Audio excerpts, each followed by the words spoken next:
So here we are with episode 10 of The Demon Girl Next Door Season 2. Last episode, we got a plot point that forces Momo to have to talk about her feelings from time to time.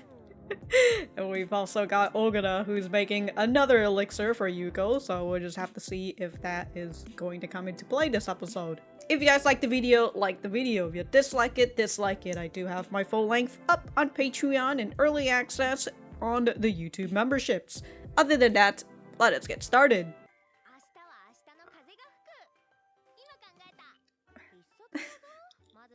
And she's like, I'm leaving it to future me.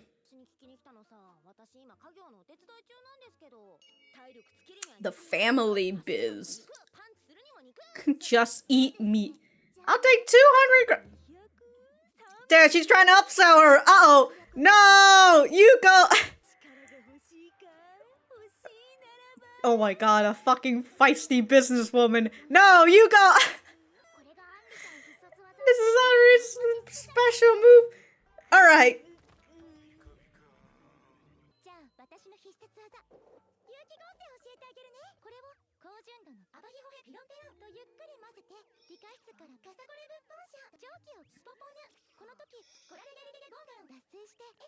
That's a lot of steps for a super move.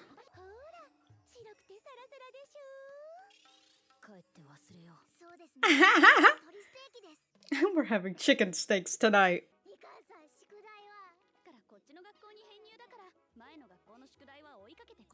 So she has the wow.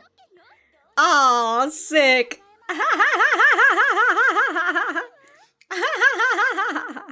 Alright. JC's staff. They're also the same people who made Irumara. God damn it, I'm a God, her room is her door is still busted. Yeah, I hear fucking Japan's trash rule is very cockroach. Uh-oh, that's what happens when you got all this trash piled up.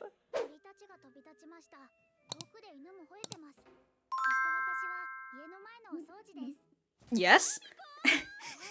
Yeah. She's really just out here just lining up the scene. Relatable. Ah! The C word. Since they have no attack power, just you wait until they come in a swarm to kill them. Do not release cockroaches outside.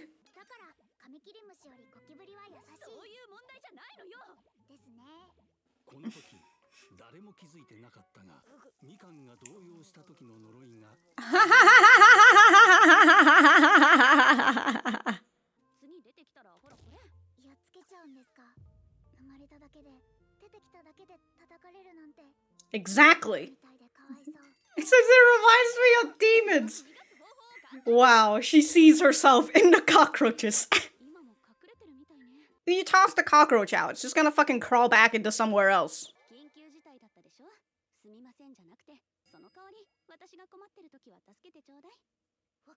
So help me out with this cockroaches.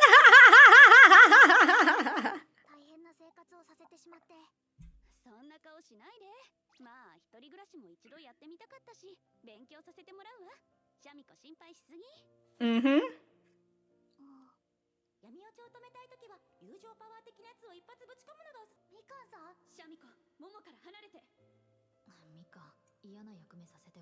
Yeah, shooting your friend and all that. Your curse? Yet too burdened with too many outrageous requests. Yeah, shooting your friend and all that.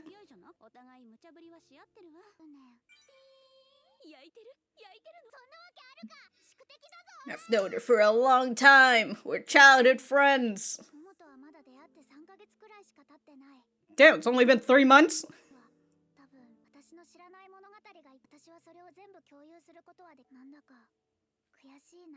Understandable.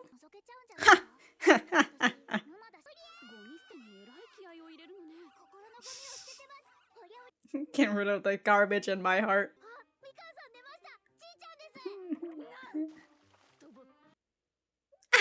Momo's just getting absolutely fucked up right now. Enter a cockroach's dream.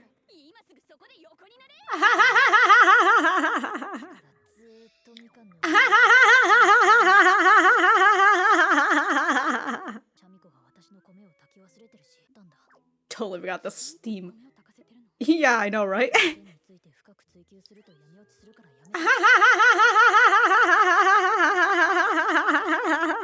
She's using the dark side as her advantage.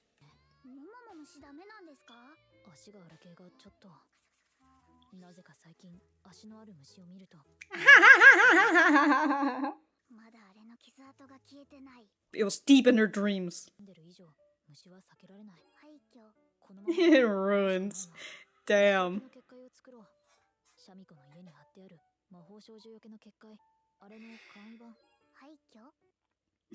You calling my place a ruin?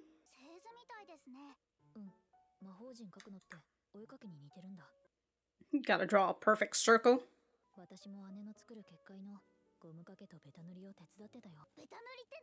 What are you guys, fucking mangakas?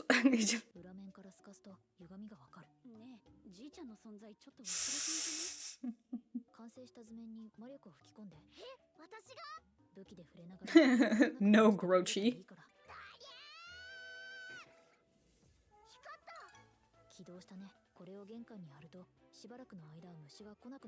What about the one that's still in the house?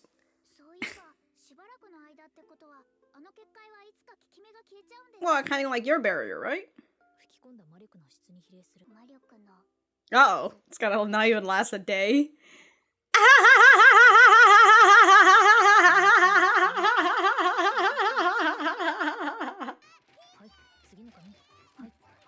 Damn, it's like a printing press out here. Oh, she expended all her magic. One of these babies can last a whole month. God, that's a lot of oranges. And then there's still an orange. Well, tangerines. Mikan. In the tea, in the fucking cup as well.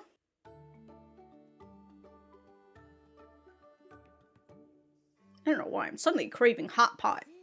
Or barbecue. Good day to dry the futon. Well, then she didn't do that dance for a tea, for a refrigerator too? to put the fucking, the laundry drying pole.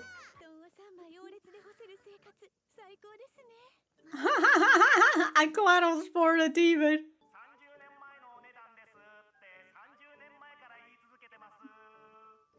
We don't need your bamboo rod or whatever. We've got the Wachikado rod.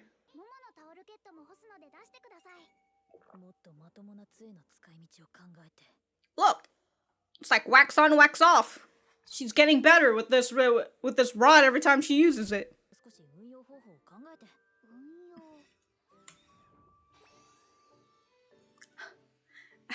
Come to the dark side. Stick-like, as long as it's stick-like. I mean, there is technically a stick on it.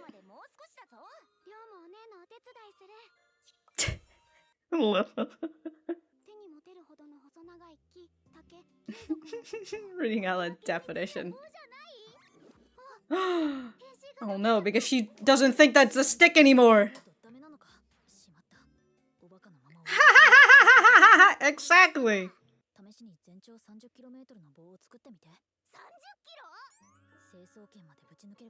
I can break the stress.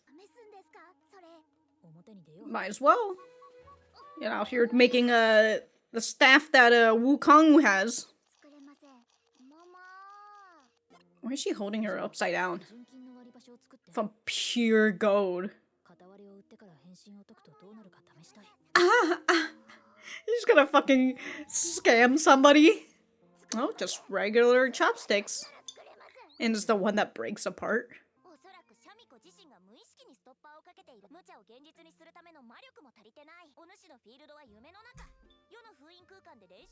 Ah, her dojo.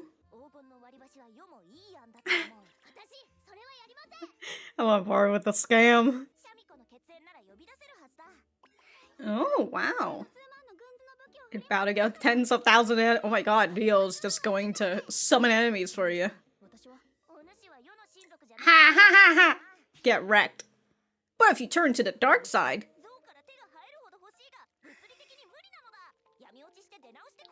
yeah, go dip to the dark side.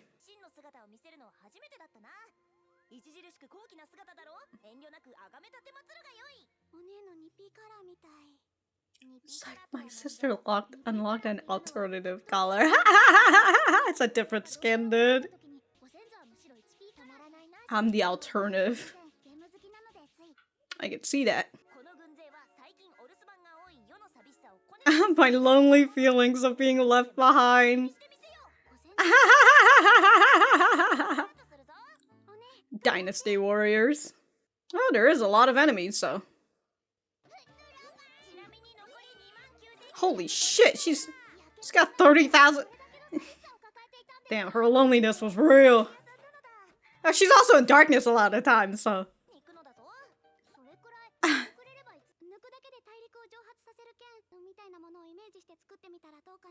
Holy shit, my god. Continent sword.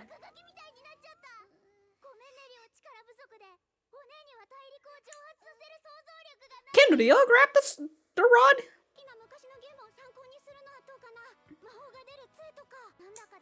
Oh, here comes the video game sound music again.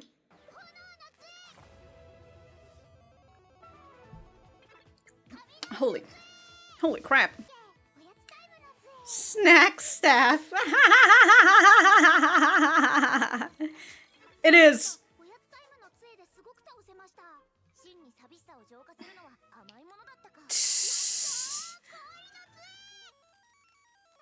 Wow, she defeated all 30,000.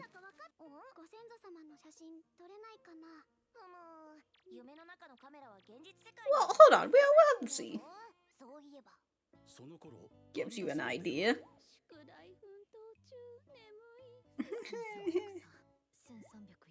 Oh, Mikan, you got homework?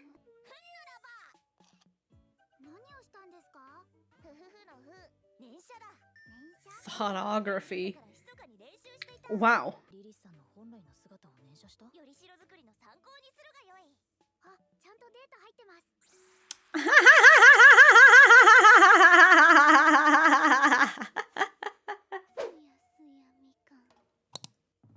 Well, there goes Mikan, who's not going to finish her homework, I guess. Well, I don't remember what happened this episode. But alright. I'm gonna go write my notes, and we'll be right back to the center. And so to make sure that doesn't happen, I've prepared some homework and short essays for you to do. That will be on the post-vacation test. Okay, so she does have homework and a fucking short essay. What a pain in the ass. First you have to privately import borrow a the and a the from the science lab and use the vapors to duh. When that happens, dehydrate using the duh and and it's completed. Okay. And she gets something that is smooth and white.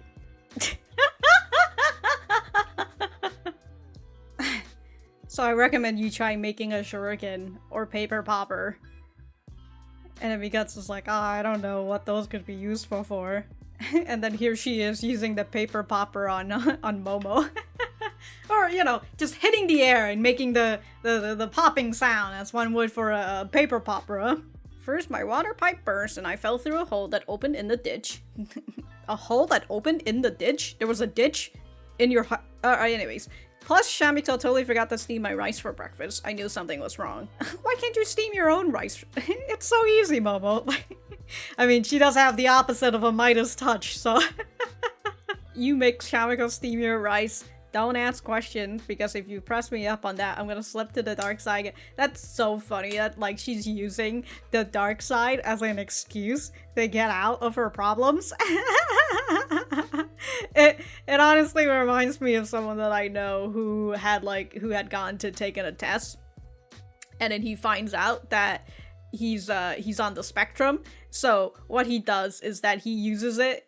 He used to, but now he's getting better. But he used to use it as an excuse on why he does the thing that he does. You know, he's just like, look, these things that I'm doing, it's because You know, it's because I recently found out that I'm actually just on the spectrum, so this is just what I do. It really reminds me of that. I'm just like, ooh, I got problems. I got mental health issues. All right, just excuse me. But it is funny to see that here's Momo taking this to her advantage. Alright, so that was episode 10 of The Demon Girl Next Door, season 2. Let me know what you guys think about it in the comments down below. You know that I always like talking to you guys. For me, I thought that this was a pretty nice episode. Kinda just feels like a bit of a passerby sort of episode for me. You know, an episode to pass the time. But don't really get too much things, or at least too much things that I got out of it. You know, if there's some other things that you've gotten out of it, feel free to comment in the comments down below. Without spoilers, of course. Gotta make sure I say that. In the few things that I enjoy, we got this talk between Yuko and Mikan, where Mikan wants to find a cockroach or Grochi somewhere down there, you know, Ji-chan, and just eliminate it, kill it, it'll just erase it from the fucking earth.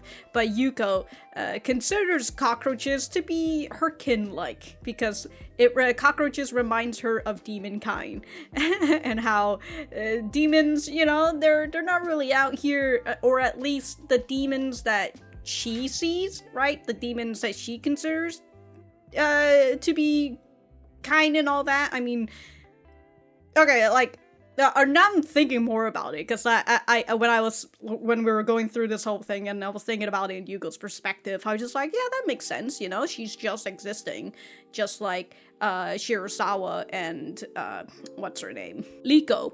They're just existing, albeit I feel like Liko's out here drugging people, whether she's doing it on purpose or not on purpose, you know, still kind of causes a little bit of trouble, but I don't think that would require her to be eliminated or whatever, albeit if I remember the way that they talk about the system for the magical girls, they didn't really say kill them, they kind of just say like incapacitate them and such, which really isn't killing. But it's still, demons are getting hunted, and the way that they put the magical girls is that they get points, and the more points or coins or whatever that they get, the better they can get a wish of theirs, right? They can turn in these coins in order to get one of their wish granted. There you go. I couldn't figure out what the what the word was. So for the most part, demons are just fucking deers in the forest just chilling, and the magical girls are the hunters coming in to hunt these demons.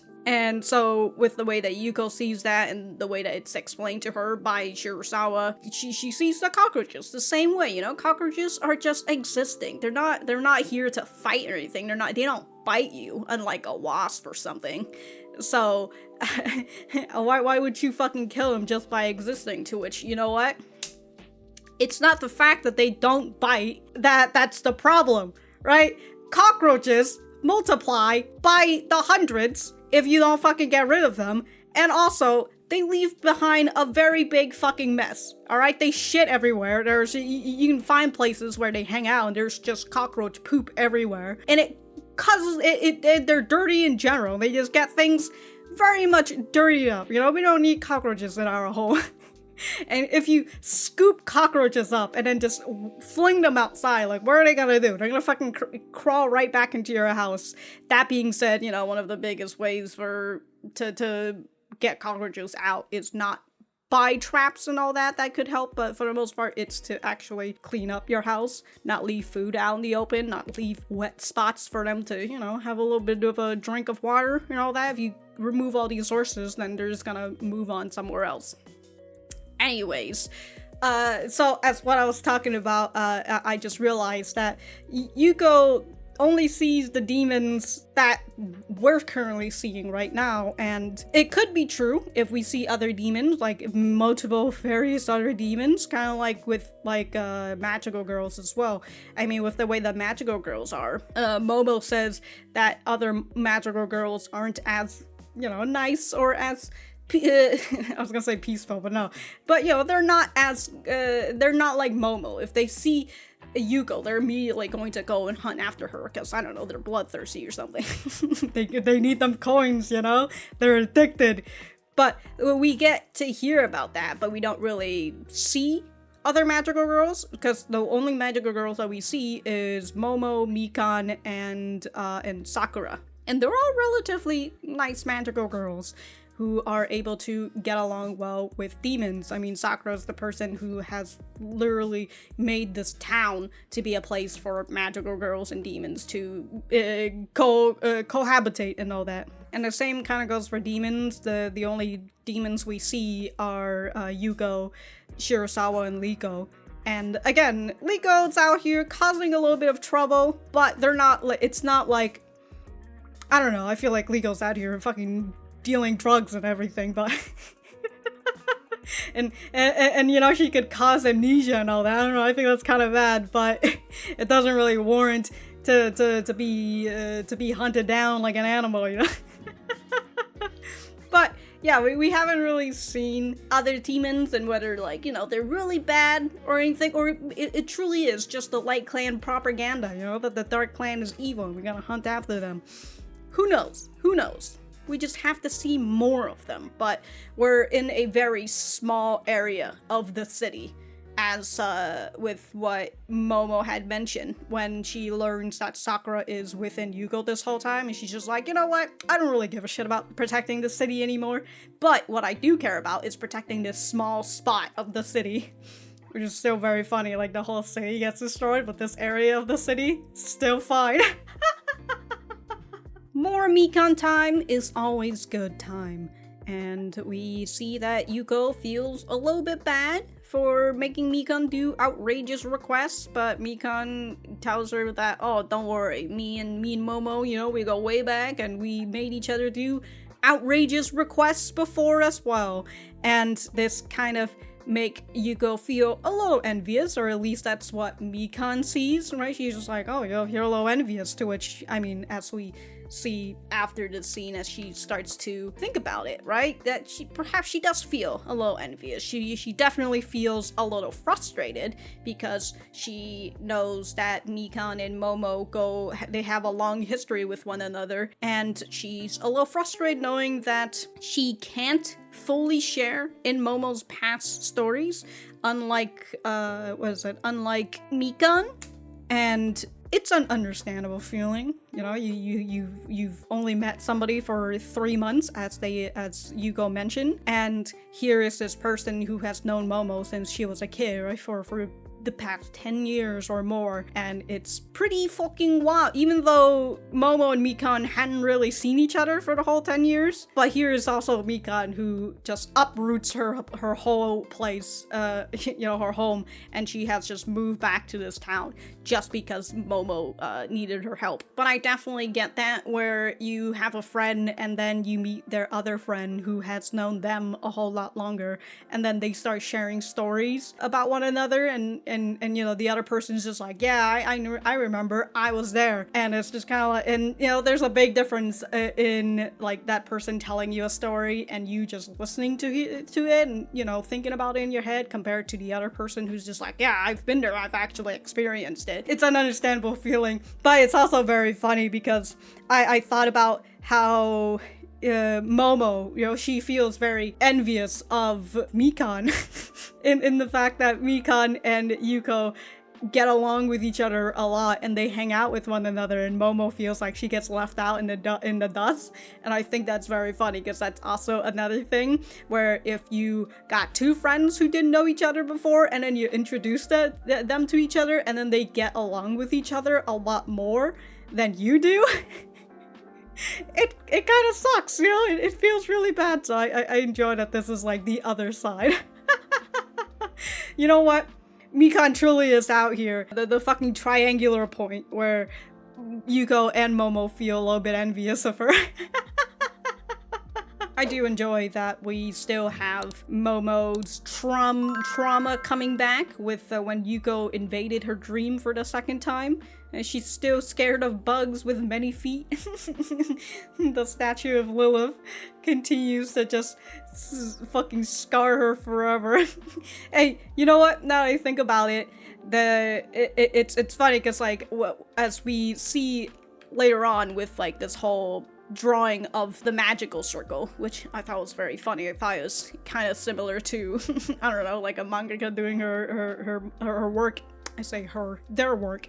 Here is Yuko, who puts in her magic, and then we find that her magic is only strong enough to do it for, I don't know, 15 minutes or something, 30 minutes, not even half a day. That's how weak she is still. But despite that, she caused a trauma to Momo that is still lasting for, I don't know, at least a month or two. I think that's very funny.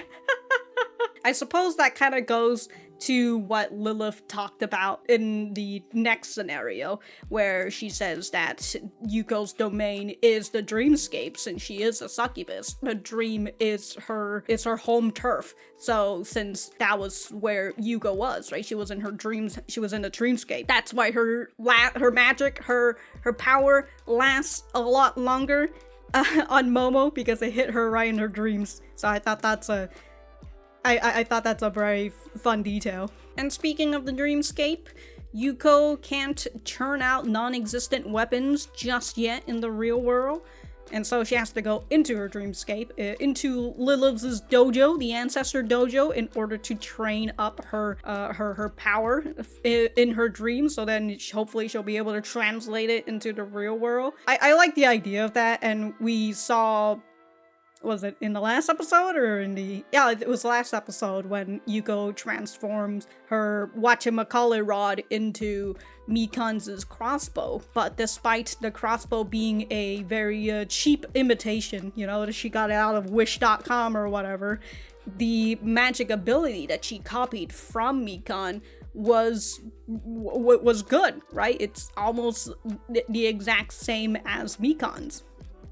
So that was a nice detail. I mentioned about it last episode, but I like that. I was going to say that Mikan's weapon is kind of non-existent, just because, you know, a regular crossbow can't exactly do that. Actually, you know, I just remember what I was talking about before, where I was thinking that what if Yuko can make a toy gun, but it shoots real bullet? That actually goes into the idea of like a non-existent weapon, yeah, a dream weapon. Which would be so funny. She pulls out a fucking water gun and you think it's just gonna shoot water? No. It shoots lava. And for most of the Ancestor Dojo stuff, it's just a giant reference to Dynasty Warriors. There's a bunch of enemies out here. And we've got Yuko, who's holding kind of like a spear, you know, like a polearm of sort. He's out here, gotta eliminate 30,000 people. Very Dynasty Warrior. I've only ever played Dynasty Warriors like once, and I can't remember which number it is, because I know that there's a bunch of freaking Dynasty Warriors. But yeah, it's kind of like a beat 'em up almost, right? There's a lot of enemies, you beat 'em up. We've got Ryo coming in to give Yuko some advice, which is, why don't you try taking a reference from one of those old video games you like a magic staff or something. And so that got Yuko in thought, right? Demon in thought, as they say. And she immediately transforms her whatchamacallit rod into many other types of rods. Right? A fire staff, an ice staff, a lightning staff, and then a snack staff, which I thought was very fun. Yo, if she can fucking bring the snack staff out into the real world, hell yeah, dude, snacks for days.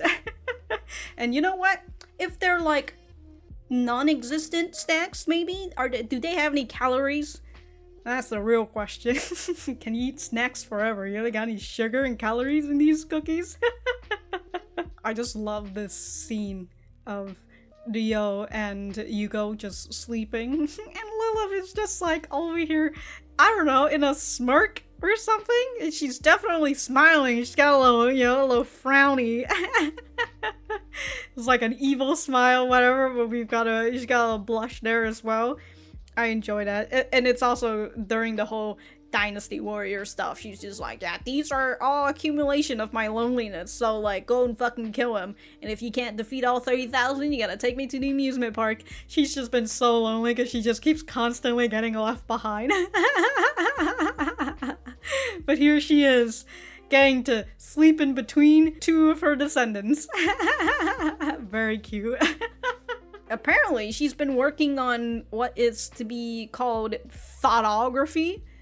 So she took a picture of her thought, I would assume. Also, I see that Rio's hair is all messed up. Very fun. She's got a little bit of a bed hair and everything. And here's the result of the picture, which at some point I can't tell whether it's because her thoughtography is not good or if this is just how the data is rendered.